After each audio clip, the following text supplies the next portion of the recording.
Hello বন্ধুরা, কেমন আছো তোমরা সবাই?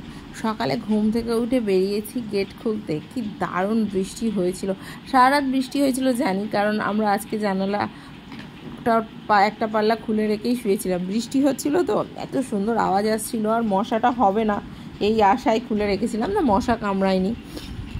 সারা রাত ধরে বৃষ্টি হয়েছে, সকালবেলা উঠোনটা একদম ভিজে, ওয়েদারটা কি দারুণ, হালকা ঠান্ডা ঠান্ডা, মনে হচ্ছে যেন হালকা হালকা শীত আসতে শুরু করেছে। শরৎকাল তো পড়েই গেছে, তাই জন্য হালকা হালকা ঠান্ডাকে সে নিয়ে এসেছে। গরমের তীব্রটা এবার চলে যাবে আস্তে আস্তে, বৃষ্টি আসবে 2-4 বার, তারপর আস্তে আস্তে জাঁকিয়ে শীত পড়বে। আশা করা যায় এবছর শীতটা একটু বেশি দিন থাকবে, আগের বারের মতো তো তাড়াতাড়ি চলে যাবে না।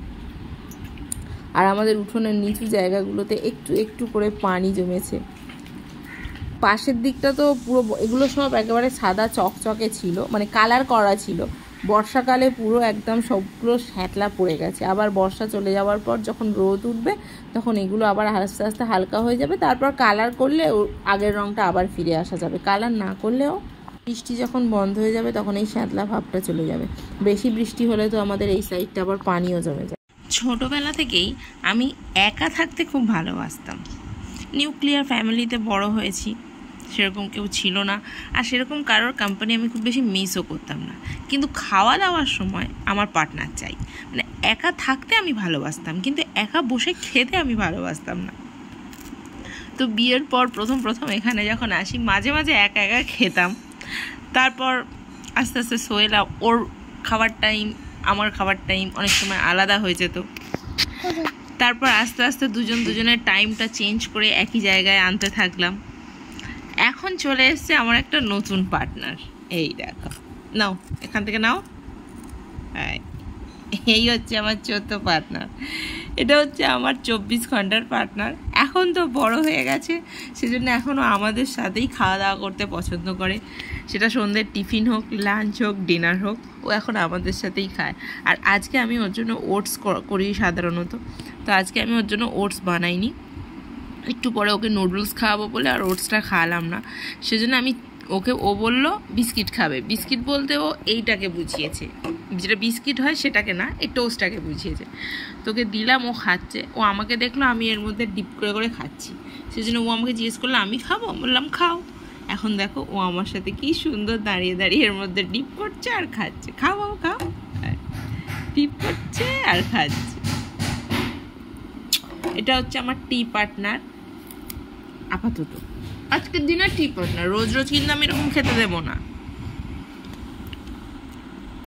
আজকে শুধু খাওয়া দাওয়ারই ভিডিওটুকু শ্যুট করতে পারলাম, আর অন্য কোনো ভিডিও শ্যুট করতে পারিনি। ঘড়িতে এখন 10:30, নিয়ে বসেছি ডিনার। রুমালি রুটি আর সঙ্গে বানিয়েছিলাম পানিরের তরকারি। রুমালি রুটিটা কেনা, আর মাটার পানির বাড়িতে বানিয়েছিলাম। আর ব্রেকফাস্টের জন্য তরকা বানিয়েছিলাম, সেটাও একটু বেশি হয়েছে, সেটাও নিয়ে নিয়েছি। ইকরাম ঘুমিয়ে গেছে, এখন আমরা দুজন ডিনার করব। ডিনার কমপ্লিট করে সমস্ত বাসন থালা মেজে বেসিন কিচেন সব পরিষ্কার করে চলে এসেছি আমার দরকারি দুটো কাজ করতে। সেটা হচ্ছে 2 গ্লাস ড্রিঙ্কস আমাকে ভিজিয়ে রেখে যেতে হবে। 1 গ্লাস হচ্ছে চিয়া সিডস, যেটা 1 টেবিল চামচ, এটাকেই টেবিল চামচ বলে আই থিঙ্ক। চিয়া সিডস ভিজিয়ে দিলাম 1 গ্লাস জলে, যেটা সারা রাত ভিজে গেলেই সকালবেলা উঠে এসে আমি প্রথমে খাবো গরম পানি, তারপর খাবো জিরা পানি, তারপর খাবো চিয়া সিডস। জিরা পানিটাও ভেজাতে হবে।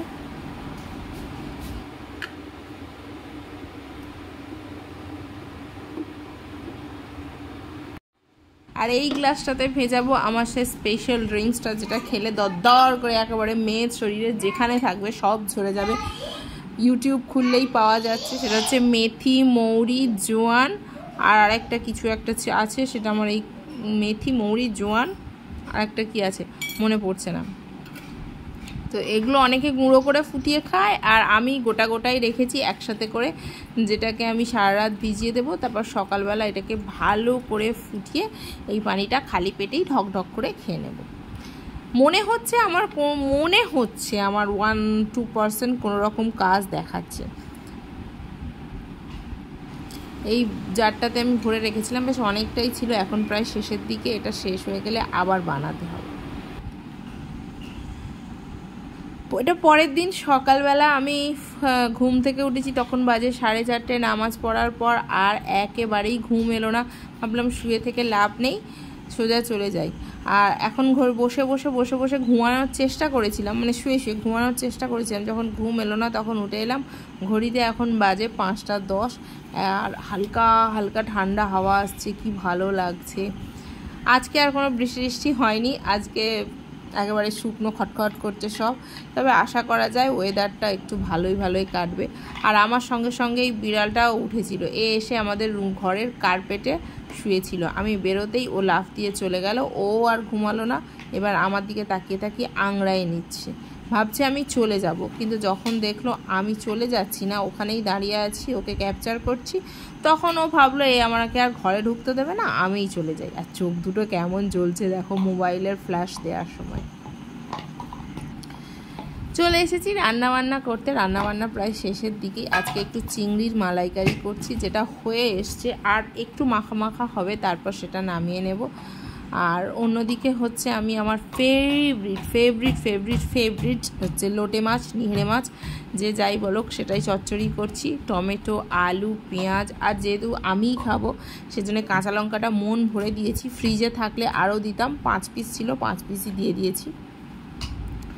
ব্রেকফাস্টের জন্য রুটিও করা হয়ে গেছে, এটা দিয়ে দেবো ডাইনিং টেবিলে।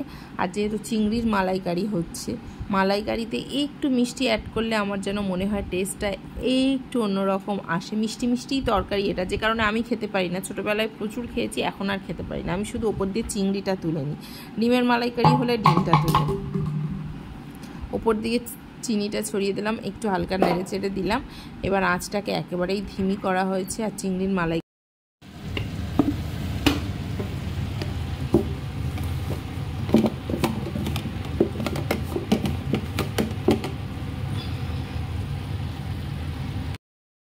রান্না প্রায় আমার শেষের পথে। এবার দুটো তরকারিতেই অল্প একটু জিরে গুঁড়ো ছড়িয়ে দেবো। নিহড়ে মাছে তো দেবই, একটু ঝাল টেস্টি হবে। কিন্তু আজকে নিহড়ে মাছটা আমি দুপুরে খেতে পারবো না। আজকে দুপুরে আমার জন্য আবার স্যালাড বানিয়ে রেখেছি, যেটা আমি দুপুরে খাবো বলে, এটা খাবো রাতে। রান্নাবান্না কমপ্লিট হয়ে গেছে। ঘড়িতে এখন বাজে 7:30। বাড়ির লোকজন সবাই ঘুমাচ্ছে, আমিও চলে এসেছি ফ্যানটা চালিয়ে একটু বসতে। খুব বেশি গরম না হলেও ঘেমে তো গেছি।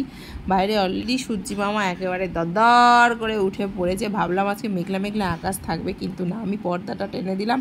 এবার আমিও একটু শোবো। ইকরাম উঠতে এখনও 2 ঘন্টা দেরি।